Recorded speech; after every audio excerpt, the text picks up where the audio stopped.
الأنبياء والمرسلين سيدنا محمد وعلى آله وصحبه أجمعين سبحانك لا علم لنا إلا ما علمتنا إنك أنت العليم الحكيم رب اشرح لي صدري ويسر لي أمري واحلل عقدة من لساني يفقهوا قولي أما بعد نوينا تعلم وتعليم وتذكر وتذكير والنفع والانتفاع والإفادة والاستفادة والحث على تمسك بكتاب الله سنة رسوله ابتغاء مرضات الله سبحانه وتعالى. Bismillahirrahmanirrahim. Qala al-mu'allif rahimahullah nafa'ala bihi wa bi 'ulumihi fid dharain amin. Mal 'arif man idza asyara wajadal haqq aqraba ilaihi min isyaratihi balil 'arif man la isyaratalah li fanaihi fi wujudihi wa tiwaihi fi syuhudihi. Orang arif, maksudnya orang arif itu arif billah, yang benar-benar kenal dengan Allah Subhanahu wa ta'ala, bukanlah orang yang apabila menyampaikan isyarat lalu merasa Allah lebih dekat kepada dirinya daripada yang diisyaratkan.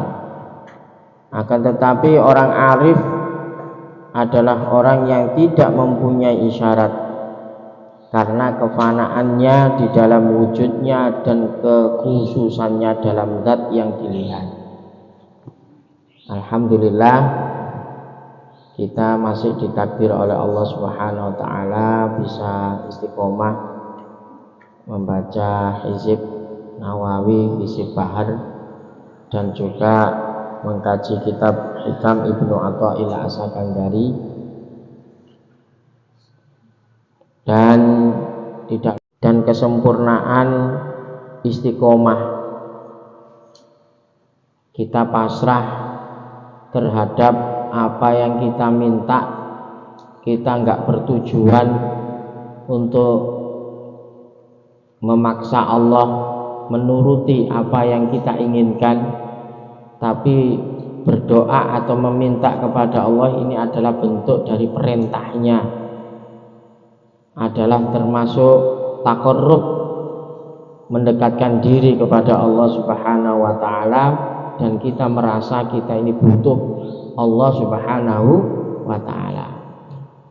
Makanya kita hadir di sini bermunajat, membaca hizib, berdoa kepada Allah untuk keselamatan diri kita, keluarga kita, tempat kita, lingkungan kita, dari apa-apa yang menjadikan kita ini diambil nikmatnya oleh Allah Subhanahu wa ta'ala. Dengan itu kita juga memohon kepada Allah. Jadi ketika ada musibah, kehilangan sesuatu apapun, itu semuanya tidak lepas dari takdir Allah Subhanahu wa ta'ala.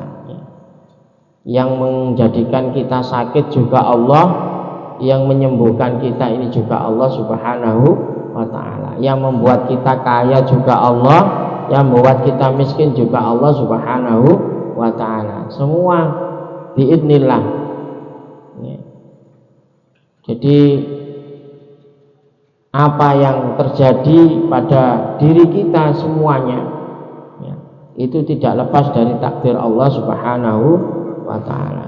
Maka dari itu tugas kita hanya meminta, bahwa kita merasa kita ini fakir, butuh terhadap Allah, dan kita terus istiqomah dalam ibadah, mendekatkan diri kepada Allah, terutama hal-hal yang sifatnya wajib. Sifatnya wajib ini seperti apa? Sholat, puasa, rukun Islam yang lainnya seperti zakat, dan juga berangkat haji bagi yang mampu. Lalu Ibnu Athaillah Sakandari memberikan hikmah bahwa orang arif billah, orang yang benar-benar kenal dengan Allah, dia tidak akan terganggu dengan isyarat-isyarat yang diberikan oleh Allah kepada dirinya. Nah, ini orang ini banyak tertipu kalau orang ini sudah merasa wusul, kenal dengan Allah, lalu diberi oleh Allah isyarah-isyarah yang pas sesuai dengan kenyataan, ya, dia lupa. Dia lupa bahwa itu adalah karunia Allah Subhanahu wa ta'ala. Dia merasa ini karena wirid saya, ini karena ibadah saya, ini karena doa saya. Bagi orang yang arif billah bukan seperti itu. Orang arif billah ini mereka itu terkonsen kepada Allah Subhanahu wa ta'ala, tidak memikirkan hal-hal yang menjadikan dia ini punya kelebihan lalu dia lupa dengan Allah Subhanahu wa ta'ala. Seringnya seperti itu ujian orang yang kepingin wusul kepada Allah, ya, ketika amal-amal soleh dilakukan, ya, wirid-wirid dibaca semuanya, puasa, ya, lalu dia mendapatkan sesuatu, entah itu berupa isyarah kemuliaan, entah itu berupa nikmat apapun, ya, dia lalu lalai, lupa terhadap yang memberi, yaitu Allah Subhanahu wa ta'ala. Intinya orang yang istiqomah ini tidak akan peduli dengan keadaan bagaimanapun, karena yang dituju adalah Allah Subhanahu wa ta'ala. Ini memang mohon maaf, karena ini ngajinya kitab hikam ini, kadang kita juga harus melihat derajat kita. Ini kelasnya orang arif, ya, orang yang benar-benar ma'rifatullah, kenal dengan Allah Subhanahu wa ta'ala. Kita jangan mencoba kenal kalau memang belum kenal betul, ya. Banyak orang ini membuat amalan seperti orang yang arif billah, padahal dia belum wusul, belum sampai pada makomnya. Kenapa kok ini tetap dibaca, dikaji, biar kita tahu gitu saja, ya. Belum sampai Surabaya, ya, tapi tujuannya di sana, ya. Ya, paling tidak kita tahu, oh ini masih panjang, masih jauh, ya. Kita untuk bisa wusul, bisa kenal dengan Allah masih jauh. Banyak amal-amalan atau riyadhah yang belum kita laksanakan, sehingga kita merasa kita ini masih seorang salik, seorang yang murid, ya. Murid itu masih menginginkan untuk bisa mendekatkan diri kepada Allah Subhanahu wa ta'ala. Ini penting, ya. Maka dari itu kita harus menggabungkan antara hukum syariat yang sudah ditentukan oleh Nabi Muhammad SAW dengan adab-adab, tata krama, sehingga kita benar-benar bisa wusul kepada Allah Subhanahu wa ta'ala. Jadi ibarat kalau orang ini dalam perjalanan ini juga harus tahu tata krama. Contohnya apa? Contohnya perjalanan harus sabar, ya. Tidak boleh sampai membahayakan orang lain, ya. Kadang itu ada orang ini, mohon maaf, kepingin cepat sampai tapi mendolimi orang lain. Itu ada model seperti itu. Itu gak mendapatkan pahala, justru malah mendapatkan dosa. Kepinginnya mendapatkan pahala, kepingin sholat tahajud, ahli tahajud, ahli puasa, tapi dia meremehkan orang-orang lain, menganggap dia ini adalah orang yang paling dekat dengan Allah Subhanahu. Nah, ini termasuk tidak punya adab orang ini. Jadi kita semuanya, kalau saya melihat dari teman-teman semuanya ini, Makomnya ini makom apa? Makom kasbi atau makom yang harus berikhtiar dalam mencari nafkah kepada keluarga. Jadi rata-rata ini kan jadi orang ini ketika beramal ini disesuaikan posisinya. Saya posisi sekarang ini sebagai apa? Oh, saya ini sekarang ini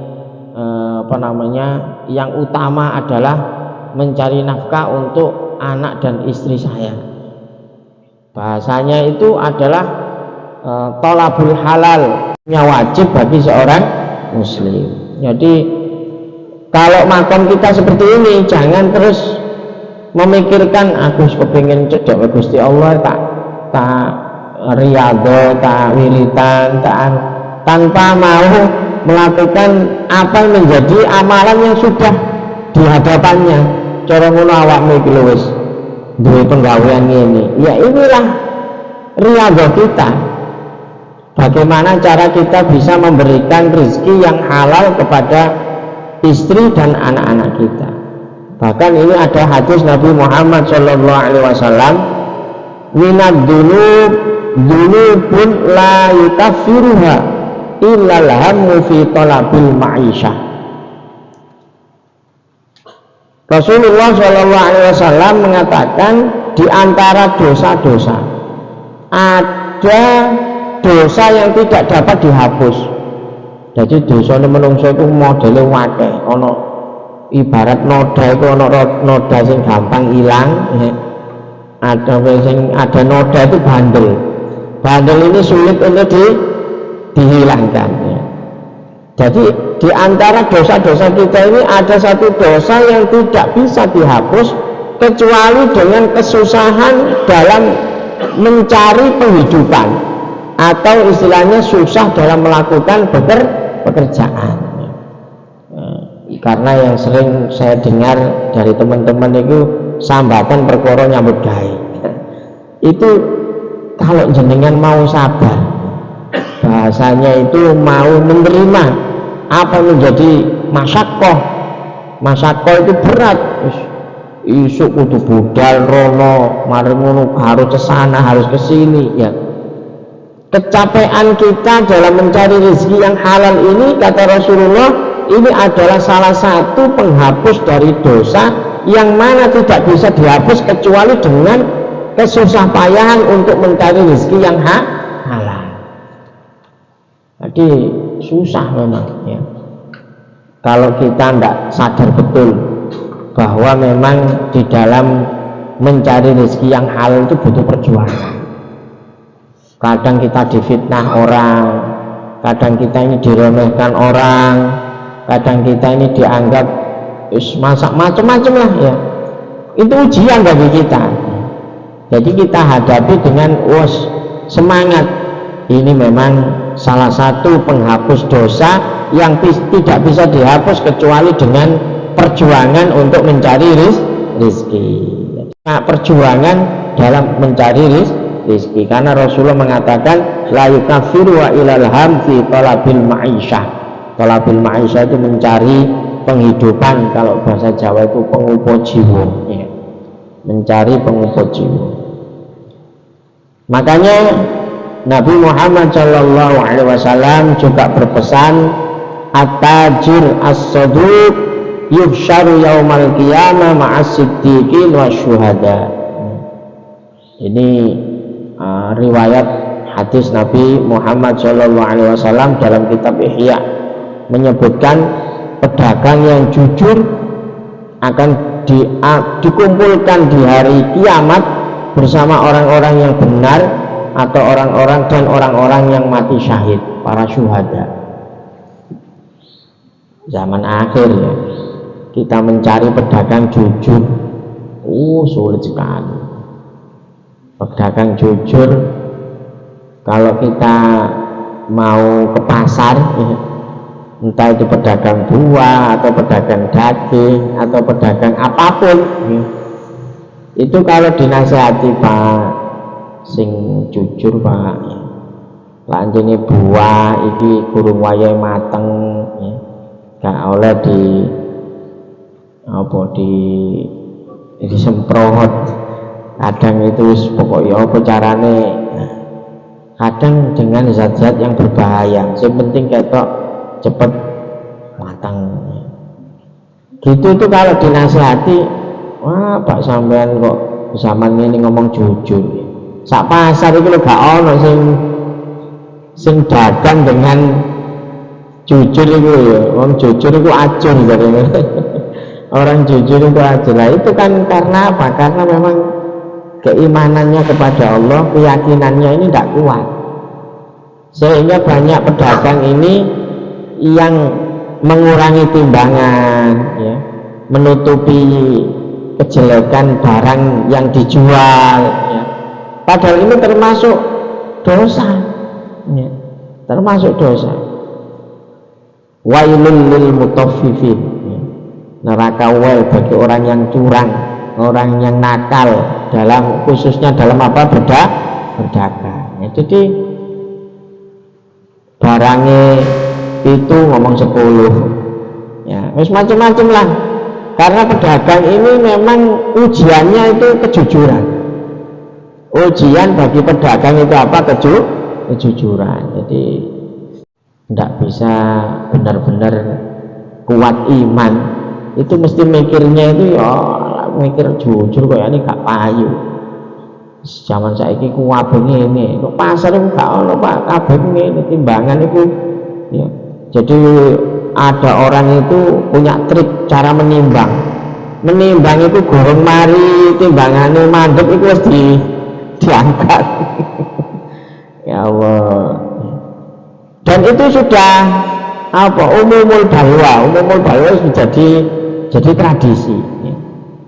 Padahal hal itu mengakibatkan mendapat rezeki yang tidak diridhoi oleh Allah Subhanahu wa ta'ala. Pokoknya orang bekerja itu kayaknya takut tidak mendapatkan rezeki dari Allah Subhanahu wa ta'ala. Aku lah gak corong ini kayaknya gak oleh akeh. Itu adalah cara yang salah, karena rezeki kita ini sudah disiapkan oleh Allah Subhanahu wa ta'ala. Jadi ini maka dikatakan at-tajir as-saduq yusharu yaumal qiyamah as-siddiqin wa syuhada. Orang yang pedagang yang jujur nanti di hari kiamat dikumpulkan dengan orang-orang yang mati syahid, orang-orang yang jujur, orang-orang yang siddiqin. Ini apa? Bisyarah yang luar biasa bagi para pedagang. Tapi syaratnya harus apa? Jujur. Ada kabar bahwa Allah Ta'ala menyukai orang yang mukmin yang bekerja. Ini memang saya sambungkan hikmah-hikmah yang tadi saya katakan ini makomnya makom ahli ma'rifat, ya. Saya letakkan makomnya awake dhewe itu nang ndi ngono lho, ya. Kita kadang kalau membaca kitab hikam disesuaikan dengan makomnya. Iki lak tak terangno makom-makom ma'rifat koyane ya gak ono sing tutuk kuno, ya. Paling enggak kita hanya tahu, tapi makom kita ini adalah makom kasbi, adalah makom yang harusnya apa yang menjadi kenyataan kehidupan kita ini yang harus kita perjuangkan dengan istiqomah. Jadi aja berangan-angan, ya. Yang penting kalau memang kita jadi pedagang, ya pedagang yang jujur, jadi belantik ya belantik yang jujur, jadi makelar ya makelar yang jujur, ya. Jadi apapun kita, profesi kita harapkan harta yang kita dapatkan ini benar-benar yang halal untuk keluarganya. Jadi yang perempuan ya harus mensupport. Setiap mendapatkan rezeki itu juga perlu ditanyai. Artinya enggak terus sementing mulai enggak duit ya bang oleh kok ini sementing mendapatkan uang, ya. Karena ini akan berpengaruh terhadap diri kita, ya. Istilahnya yang bisa menjadikan keluarga kita ini nanti menjadi keluarga yang tenang, keluarga yang sakinah, keluarga yang sifatnya ini mudah untuk menerima kebaikan.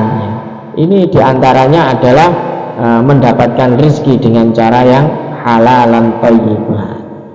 Kadang halalnya jelas, ya. Jual baju, jual makanan, jelas halalnya. Tapi kadang caranya ini yang tidak sesuai dengan aturan-aturan Allah Subhanahu wa ta'ala. Ini ada satu hadis Nabi Muhammad sallallahu alaihi wasallam, ma uhiya ilayya an ajma'al mal wa kun minat tajirin walakin uhiya ilayya an sabbaha bihamdika rabbi wa kun minas sajidin wa'bud rabbaka hatta ya'tiyakal yaqin. Tidaklah diwahyukan kepadaku, kata Rasulullah, kumpulkan harta dan jadikan pedagang, ya.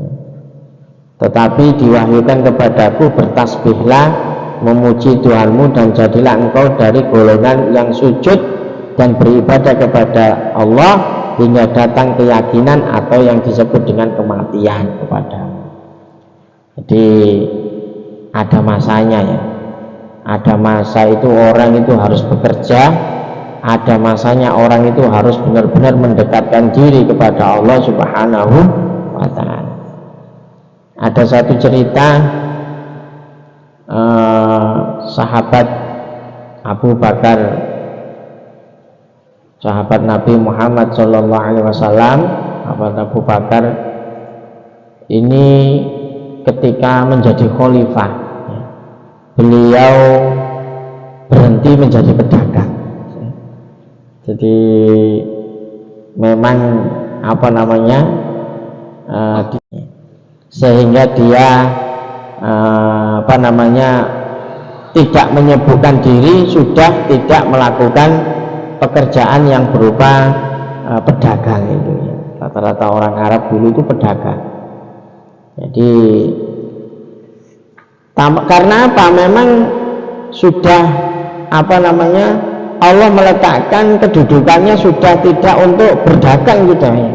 Karena sudah mengurusi kemaslahatan umat. Jadi merasa sudah enggak pantas untuk melakukan perdagangan. Jadi Abu Bakar ini menjadi khalifah tidak berdagang, maka beliau pun berhenti dan berdagang dicukupi dari tunjangan yang diberikan dalam mengurusi kemaslahatan umat. Akhirnya sahabat-sahabat juga karena tahu khalifah ini sudah tidak berdagang, maka juga mereka mencarikan bahasanya itu mencarikan income untuk, karena dia ini ngurusi umat, bagaimana caranya dia ini juga bisa menghidupi keluarganya dan dirinya dalam kebutuhan kesehari-hariannya, seperti itu, ya. Jadi kita kadang nggak usah ngiri dengan seorang, umpamanya seorang kiai atau seorang mubalik yang memang hidupnya diperjuangkan, perjuangannya untuk dakwah, ya, kemana-mana, sehingga dia nggak sempat untuk bekerja. Nah, ini ketika umat seperti itu yang cerdas, mereka akan melihat, oh ini berarti kita yang sebagai umat, sebagai orang yang didakwai, orang yang menerima kebaikan, nah ini memikirkan untuk kemaslahatan kehidupannya, seperti itu. Jadi sekali lagi, kita di dalam melakukan amaliyah keseharian, kita melihat posisi kita ini dalam kondisi apa, ya.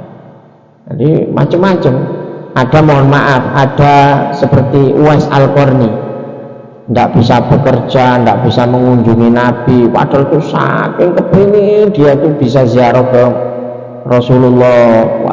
Beliau hidup zaman Rasulullah tapi tidak pernah bisa menemui Rasulullah karena dia posisinya merawat orang tua. Jadi karena kesibukannya merawat orang tua yang dengan ikhlas, sehingga ibadah-ibadah yang lain ini sempat bahasanya itu depending lah. Tapi Rasulullah SAW seseorang min ahlul jannah, orang yang nggak pernah ketemu tapi tergolong orang yang min ahlul jannah. Sampai sahabat itu dikumpulkan, nanti kalau kamu ketemu orang yang namanya Uwais Al-Qarni, kamu minta doa. Khalifah Abu Bakar, Sayyidina Umar, Ali, ini penasaran, ini mesti orang gede ya. Dikiranya ini mesti bukan orang sembarangan, karena Rasulullah mengisyaratkan kalau ketemu disuruh minta doa ya. Setiap ada kafilah datang dari Yaman, ini ada enggak yang namanya Uwais? Enggak ada. Besok lagi musim anu ditanyakan terus sampai wafatnya Rasulullah, sampai akhirnya ada yang mengatakan, yang penasaran, yang kamu jenengan cari itu sebetulnya siapa sih? Enggak ada yang namanya Uwais Al-Qarni yang Amirul Mukminin sebutkan itu. Yang ada Uwais itu yang jaga onta, jaga kuda saya. Loh, mana orangnya? Ya ditunjukkan. Akhirnya dapat salam dari Rasulullah, saya minta doa ya. Terus ditanya amalan apa sebetulnya kok derajatmu tinggi di sisi Allah Subhanahu wa Ta'ala. Ya bingung, karena enggak apa, saya ini dari dulu kepingin ketemu Rasulullah, tapi saya disibukkan merawat kedua orang tuanya. Jadi seperti itu kondisi kita itu, enggak usah kita memaksakan. Kalau kondisi kita seperti ini terus kepingin seperti orang seperti itu, enggak bisa. Artinya semua ini akan diberi Allah, bahasanya itu proyek-proyek sendiri yang harus diselesaikan dengan cara yang baik. Contoh itu tadi, umpama jenengan masih punya orang tua ya. Sebenarnya aku pengen ngaji lah ya, apa iki wong tuaku kan sing nunggu ya. Ini kan bentuk daripada apa? Bakti kita. Ya itu memang ibadah kita di situ ya. Enggak usah ngiri sing gandul wong tua sing enak rono karek rono enggak punya tanggungan, enggak usah. Justru itulah yang nilainya derajatnya tinggi di sisi Allah Subhanahu wa Ta'ala. Ono sing kewangelan golek rezeki sehingga dia sulit untuk bisa taklim, sulit bisa anus, karena ini harus saya lakukan karena untuk kebutuhan anak dan istri. Lah itu juga termasuk amal yang harus diutamakan. Jadi sekali lagi kita enggak bisa menyamakan antara aku untuk itu enggak ya. Jadi kalau posisi kita umpamane jadi security ya, jadi pekerjaan kita itu ya, dengan resiko masing-masing ya. Yang penting semuanya diniatkan untuk ibadah kepada Allah Subhanahu wa Ta'ala, sehingga kita menjadi amalan kita ini benar-benar ibaratnya amalan yang memang harus kita lakukan, karena amalan kita ini sesuai dengan kondisi kita masing-masing, sehingga kita terus istiqomah dengan jalan kita sampai kita bisa wusul kepada Allah Subhanahu wa Ta'ala. Semoga kita semuanya ini tetap bisa istiqomah dalam menjaga kebaikan amal-amal kita, sehingga kita nanti menghadap Allah dalam keadaan husnul khotimah. Amin ya rabbal alamin. Mungkin saya cukupkan sekian, barangkali ada yang bertanya atau diskusi, monggo kami akhiri dulu. Wassalamualaikum warahmatullahi wabarakatuh.